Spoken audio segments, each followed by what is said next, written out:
ಇದು ಸ್ವಲ್ಪ ಸಣ್ಣ ಇಟ್ಟು ಬಿಟ್ಬಿಡ್ತೀನಿ. ಇವಾಗ ಹಸಿ ಇದ್ರೆ ಹಲ್ಲಿ ಕಚಕ್ ಪಚಕ್ ಅಂತ ಸಿಪ್ಪೆ ಎಲ್ಲ ತೆಗ್ದು ನಮ್ದು ರುಬ್ಬೋಕೆ ಒಣ ಕೊಬ್ಬರಿನ ಬಿಸಿ ದೊಡ್ಡ ಮೆಣಸಿನ್ಕಾಯಿ ಪಲ್ಯ.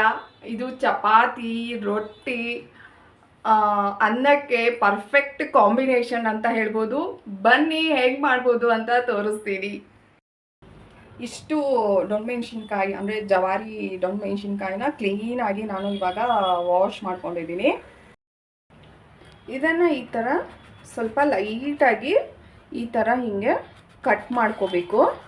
ನೋಡಿ, ಈ ಥರ ನಾನು ಕಟ್ ಮಾಡ್ಕೊಂಡಿದ್ದೀನಿ. ನಿಮಗೆ ಸಾಧ್ಯ ಆದರೆ ಈ ಒಳಗಿಡೋ ಸೀಡ್ಸ್ ಎಲ್ಲ ನೀವು ಈ ಥರ ತೆಗಿಬೋದು.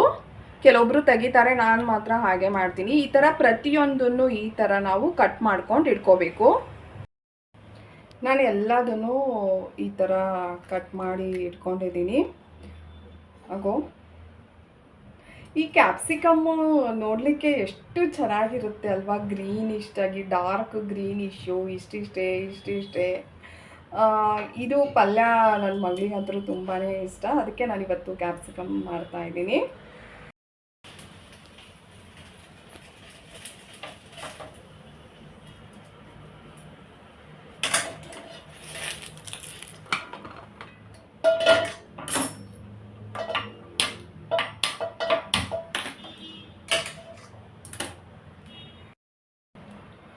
ಈ ದೊಡ್ಡ ಮೆಣಸಿನ್ಕಾಯಿನ ಒಂದು ಬಾಣಲೆಯಲ್ಲಿ ಹಾಕಿಬಿಟ್ಟು ಸ್ವಲ್ಪ ಫ್ರೈ ಮಾಡ್ಕೋಬೇಕು. ಸ್ವಲ್ಪ ಎಣ್ಣೆ ಹಾಕಿ ಸ್ವಲ್ಪ ಫ್ರೈ ಮಾಡೋಣ, ಲೈಟಾಗಿ ಫ್ರೈ ಮಾಡೋಣ.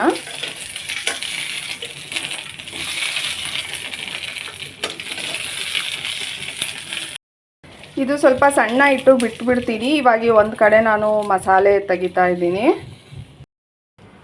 ಹುರಿದಿಟ್ಕೊಂಡಿರೋ ಶೇಂಗಾ ತೊಗೊಂಡಿದ್ದೀನಿ. ಆಮೇಲೆ ಸ್ವಲ್ಪ ಲೈಟಾಗಿ ಇದು ಒಣ ಕೊಬ್ಬರಿನ ಫ್ರೈ ಮಾಡಿದ್ದೀನಿ.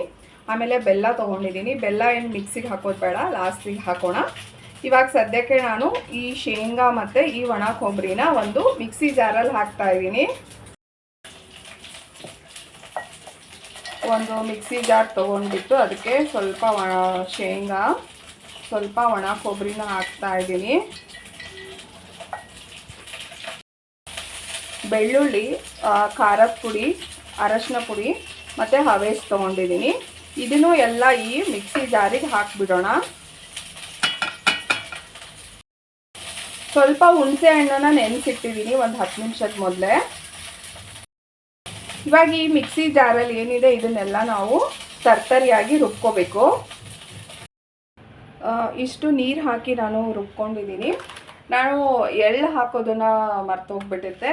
ಸೊ ಇವಾಗ ನಾನು ಮತ್ತೆ ಸ್ವಲ್ಪ ಎಳ್ಳು ಹಾಕಿ ರುಬ್ಕೋತಾ ಇದ್ದೀನಿ.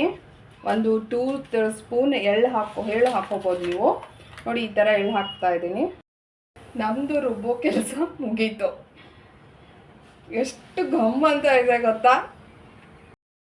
ನಮ್ಮದು ರುಬ್ಬೋ ಕೆಲಸ ಮುಗೀತು. ಎಷ್ಟು ಘಮ್ ಅಂತ ಇದೆ ಗೊತ್ತಾ?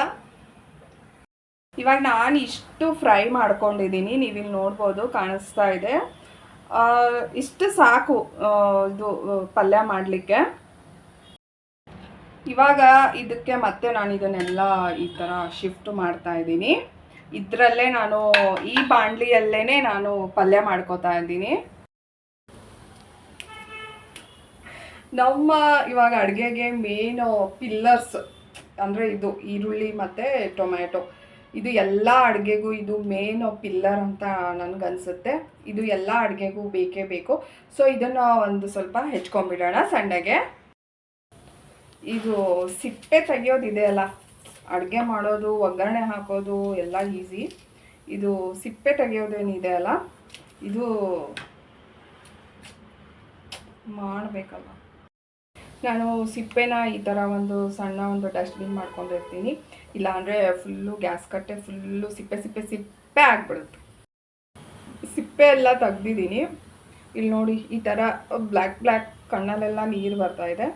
ಈ ಥರ ಬ್ಲ್ಯಾಕ್ ಇರುತ್ತಲ್ಲ, ಅದನ್ನು ಕ್ಲೀನಾಗಿ ವಾಶ್ ಮಾಡ್ಕೋತೀನಿ. ಎಲ್ಲ ವಾಶ್ ಮಾಡಿಕೊಂಡೆ. ನೋಡ್ಲಿಕ್ಕೆ ತುಂಬ ಈಸಿ ಅನಿಸುತ್ತೆ ಅಡುಗೆ ಮಾಡೋದು, ಬಟ್ ಅದನ್ನು ಸಿಪ್ಪೆಲ್ಲ ತೆಗೆದು ಕ್ಲೀನಾಗಿ ವಾಶ್ ಮಾಡಿಕೊಂಡು ಹೆಚ್ಕೊಳೋದು ಇದೆಯಲ್ಲ, ಇದೇ ಲಾಂಗೆಸ್ಟ್ ಪ್ರೊಸೀಜರ್ ಅಂತ ನನಗನ್ಸುತ್ತೆ. ನಾನಿವಾಗ ಇದನ್ನು ಸಣ್ಣಾಗಿ ಹಿಂಗೆ ಕಟ್ ಮಾಡಿದ್ದೀನಿ.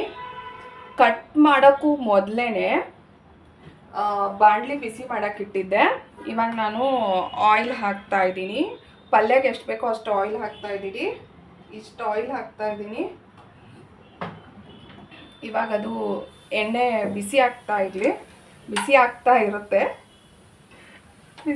ಇರುತ್ತೆ. ಅಷ್ಟರಲ್ಲಿ ಇನ್ನೂ ಸ್ವಲ್ಪ ಎಷ್ಟು ಸಾಧ್ಯನೋ ಅಷ್ಟು ಸಣ್ಣ ಕಟ್ ಮಾಡ್ಕೊತಾ ಇದ್ದೀನಿ. ಇವಾಗ ಎಣ್ಣೆ ಕಾದಿದೆ ನಂದು. ಇನ್ನೂ ಕಣ್ಣಲ್ಲಿ ನೀರು ಬರ್ತಾ ಇದೆ. ಅದು ಈರುಳ್ಳಿದು ಎಣ್ಣೆ ಕಾದಿದೆ. ಇವಾಗ ಫಸ್ಟಿಗೆ ನಾನು ಈರುಳ್ಳಿ ಹಾಕ್ತಾ ಇದ್ದೀನಿ.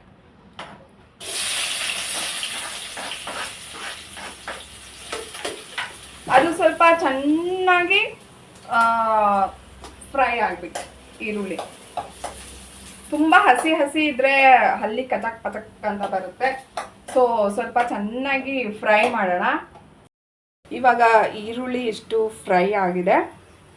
ಈರುಳ್ಳಿ ಎಷ್ಟಪ್ಪ ಟೈಮ್ ತಗೋತೀಯ ಫ್ರೈ ಆಗಲಿಕ್ಕೆ. ಇವಾಗ ನಾನು ಟೊಮೆಟೊ ಹಾಕ್ತಾ ಇದ್ದೀನಿ. ಟೊಮೆಟೊನು ಚೆನ್ನಾಗಿ ನಾನು ಫ್ರೈ ಮಾಡ್ತಾ ಇದ್ದೀನಿ. ಏನು ಗೊತ್ತಾ, ತುಂಬ ಖುಷಿಯಾಗಿ ಅಡುಗೆ ಮಾಡಬೇಕಂದ್ರೆ ಅಡುಗೆನೂ ತುಂಬ ಟೇಸ್ಟ್ ಆಗುತ್ತೆ. ತುಂಬ ಗಂಟು ಮುಖ ಹಾಕ್ಕೊಂಡು ತುಂಬ ಬೇಜಾರಲ್ಲಿ ಅಡುಗೆ ಮಾಡಿದರೆ ಪಾಪ ಅಡುಗೆಗೂ ಕೋಪ ಬಂದುಬಿಡುತ್ತಂತೆ. ನಾನು ಯಾಕೆ ಇವಳ ಕೈಯಲ್ಲಿ ಸಿಕ್ಕಾಕೊಂಡಿದ್ದೀನಿ ಅಂತ. ಈಗ ನಂದು ಟೊಮ್ಯಾಟೊನು ಫ್ರೈ ಆಗಿದೆ. ಅದಕ್ಕೆ ನಾನೀಗ ದೊಡ್ಡ ಮೆಣಸಿನ್ಕಾಯಿ ಅಂದರೆ ಕ್ಯಾಪ್ಸಿಕಮ್, ಜವಾರಿ ಕ್ಯಾಪ್ಸಿಕಮನ್ನು ಮಿಕ್ಸ್ ಮಾಡ್ತಾ ಇದ್ದೀನಿ. ಈ ಥರ ಮಿಕ್ಸ್ ಆದಮೇಲೆ ಎಲ್ಲ ಒಂದ್ಸಲ ಕೆಳಗೆ ಮೇಲೆ ಈ ಥರ ಮಾಡಿ ಇದಕ್ಕೆ ರುಬ್ಬಿಟ್ಕೊಂಡಿದ್ನಲ್ಲ, ಅದಕ್ಕೆ ಅರಿಶಿನ ಪುಡಿ, ಹವೇಜು, ಖಾರದ ಪುಡಿ ಎಲ್ಲ ಇದರಲ್ಲೇ ಹಾಕ್ಬಿಟ್ಟಿದ್ದೀನಿ. ಸೊ ಸಪ್ರೇಟ್ ಮತ್ತು ಇದಕ್ಕೆ ಹಾಕಬೇಕು ಅಂತ ಏನೂ ನೆಸೆಸಿಟಿ ಇಲ್ಲ. ನೋಡಿ ಈ ಥರ ಎಲ್ಲ ನಾನು ಇದಕ್ಕೆ ಈ ಥರ ಎಲ್ಲ ಇದರಲ್ಲಿರೋದೆಲ್ಲ ಇದಕ್ಕೆ ಹಾಕ್ತಾ ಇದ್ದೀನಿ. ಸ್ವಲ್ಪ ಇದಕ್ಕೆ ನೀರು ಹಾಕಿ ಮತ್ತೆ ಇದಕ್ಕೆ ಮಿಕ್ಸ್ ಮಾಡಿಬಿಡೋಣ. ಸ್ವಲ್ಪ ಇದಕ್ಕೆ ನೀರು ಹಾಕಿದ್ದೀನಿ. ಇಷ್ಟು ಈ ಜಾರಕ್ಕೆ ಅಂಟ್ಕೊಂಡಿರುತ್ತಲ್ಲ ಮಸಾಲೆನ, ಅದನ್ನೆಲ್ಲ ಸ್ವಲ್ಪ ನೀರು ಹಾಕಿ ಈ ಥರ ಎಲ್ಲ ಮಾಡ್ಕೊಳ್ಳಿ. ಯಾಕಂದರೆ ತೊಳಿಲಿಕ್ಕೂ ನನಗೆ ತುಂಬ ಈಸಿ ಆಗುತ್ತೆ. ನಾನು ಈ ಥರ ಮಾಡಬೇಕಾದ್ರೆ ಸ್ವಲ್ಪ ಸ್ಯಾರಿಗೆ ಮಸಾಲೆ ಹತ್ತಿಬಿಟ್ಟು ಹೋಗಲಿ ಬಿಡಿ. ಸ್ಯಾರಿ ಅಲ್ಲ, ಜೀವ ಇಲ್ಲದೆ ಇರೋದು. ಕೆಲವೊಂದು ಸಲ ಜೀವ ಇರೋದಕ್ಕೇ ತುಂಬ ಆಪತ್ತು ಬಂದುಬಿಡುತ್ತಂತೆ. ಈ ಸೀರೆ ಎಲ್ಲ ಯಾವ ಲೆಕ್ಕ ಅಲ್ವಾ? ಅಡುಗೆ ಮಾಡಬೇಕಾದ್ರೆ ಇದೆಲ್ಲ ಕಾಮನ್, ಸೀರೆ ಮೇಲೆ ಬೀಳೋದು ಅಲ್ವಾ? ಇವಾಗ ಇದಕ್ಕೆ ನೀರು ಹಾಕಿದ್ದೀನಿ. ನಾನು ಮಾತಾಡ್ತಾನೇ ಇರ್ತೀನಿ. ಸೊ ಅಡುಗೆದು ಪಾಪ ನೀವು ನೋಡ್ತಾ ಇರ್ತೀರಾ, ಮರ್ತು ಹೋಗ್ಬಿಡುತ್ತೆ. ಅದಕ್ಕೆ ಇದಕ್ಕೆ ನೀರು ಹಾಕಿದ್ದೀನಲ್ಲ, ಇದಕ್ಕೆ ಹಾಕ್ತಾ ಇದ್ದೀನಿ. ಇವಾಗ ಏನು ಮಾಡೋಣ, ಈ ಥರ ಕೆಳಗೆ ಮೇಲೆ ಈ ಥರ ನಾನು ಎಲ್ಲ ಮಸಾಲೆ ಹಾಕಿಬಿಟ್ಟು ಈ ಥರ ಕಲಿಸ್ತಾ ಇದ್ದೀನಿ. ಕೆಳಗೆ ಮೇಲೆ ಕಲಿಸೋಣ. ಆಮೇಲೆ ಇದಕ್ಕೆ ಗ್ರೇವಿಗೆ ಎಷ್ಟು ಬೇಕೋ ಅಷ್ಟು ನೀರು ಹಾಕ್ಕೋಬೇಕು. ನಾನು ಎಷ್ಟು ಬೇಕೋ ಅಷ್ಟು ನೀರು ಹಾಕ್ತಾ ಇದ್ದೀನಿ.